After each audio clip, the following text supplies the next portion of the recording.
This is the pipeline today. This is from the McKinsey Women in the Workforce study. I'm going to use a lot of research from them. Janet already kind of introduced that term. This is 385 of the largest multinational companies in the world.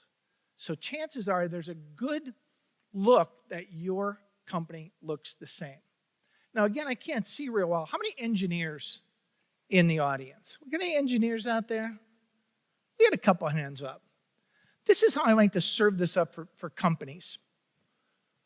This is what entry level looks like. We're about 52-48 men to women. And as you move through the pipeline of the organization at every level, manager to director to VP to SVP to C-suite, the number of women and other underrepresented groups gets smaller. Now, take diversity aside. As an engineer, if I ask you to solve this problem, what are you going to do? How are you going to solve this? This is the business mindset we need to take to this.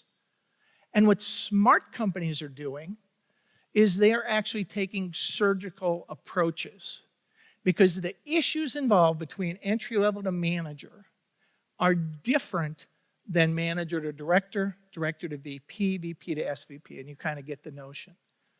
And oh, by the way, these numbers, Janet talked about them growing. They've been growing at about a 3% rate. Now, I was in sales for 25 years. If I delivered a 3% growth rate, I would have been fired. And so that's the sense of urgency that we got to get around to. Companies need to internalize this and look at what their challenges are.